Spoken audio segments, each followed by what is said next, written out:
देखो भक्तों, व्यर्थ में मन को क्यों दुखी कर रहे हो? तुम्हारे हृदय में यही चल रहा है ना कि हमारा रिश्ता बिगड़ रहा है, सामने वाला कद्र नहीं कर रहा, संदेश का उत्तर नहीं दे रहा, और तुम भीतर ही भीतर रो रहे हो। सुनो, यह संसार का एक सीधा नियम है, जहां हम अपनी शांति खोकर किसी के पीछे भागते हैं, वहां हमारा मान घटता है और सामने वाले का अहंकार बढ़ता है। जब तुम किसी के पीछे अत्यधिक दौड़ते हो तो उसे विश्वास हो जाता है कि ये तो मेरे बिना रह ही नहीं सकता, और जहां ऐसा विश्वास आ गया वहां वह तुम्हारी भावनाओं की कीमत नहीं समझेगा। सबसे पहले अपने मन को स्थिर करो, अपेक्षा कम करो। तुम्हारी पीड़ा का मूल कारण यही अपेक्षा है कि वह तुम्हें वैसा प्रेम दे जैसा तुम चाह रहे हो। लेकिन प्रेम मांगने से नहीं मिलता, वह तो स्वतः प्रकट होता है। जब तुम पीछे हटोगे, शांत रहोगे, तब उसे भी तुम्हारी अनुपस्थिति का अनुभव होगा। हर समय उपलब्ध रहने से किसी को हमारी कमी नहीं महसूस होती। दूसरी बात, अपने दुख को प्रदर्शन मत बनाओ। रोते हुए चेहरे, उदासी भरे संकेत, ये सब सामने वाले के अहंकार को भी पुष्ट करते हैं। वह सोचता है कि वह तुम्हारे जीवन का केंद्र है। इसके स्थान पर स्वयं को संभालो, अपने काम में लगो, साधना में मन लगाओ, भजन करो, अपने व्यक्तित्व को निखारो।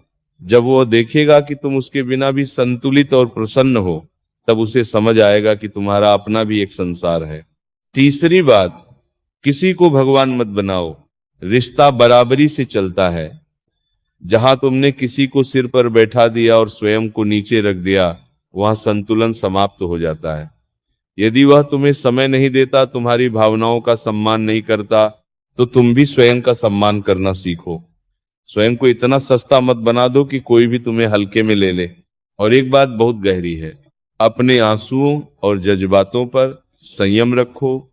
बार बार गिड़गिड़ाना, मनुहार करना, ये प्रेम नहीं, निर्भरता है।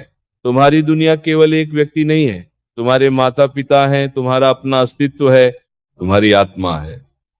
एक संबंध टूट जाने से जीवन समाप्त नहीं होता। कभी कभी भगवान हमें किसी से दूर इसीलिए करते हैं क्योंकि वह हमारे लिए उचित नहीं होता।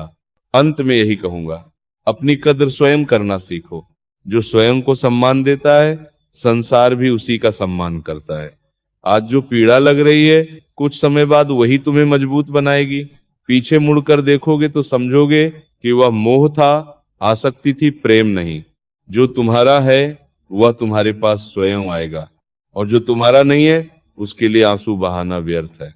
और सुनो भक्तों, एक बात और समझ लो, रिश्ते टूटते अचानक नहीं है, वे धीरे धीरे भीतर से खाली होते हैं।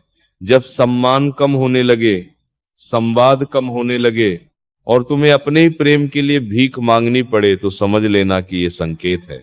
संकेत इस बात का कि तुम्हें बाहर नहीं, भीतर देखना है। कई बार हम प्रेम नहीं, अपनी आदत को पकड़े रहते हैं।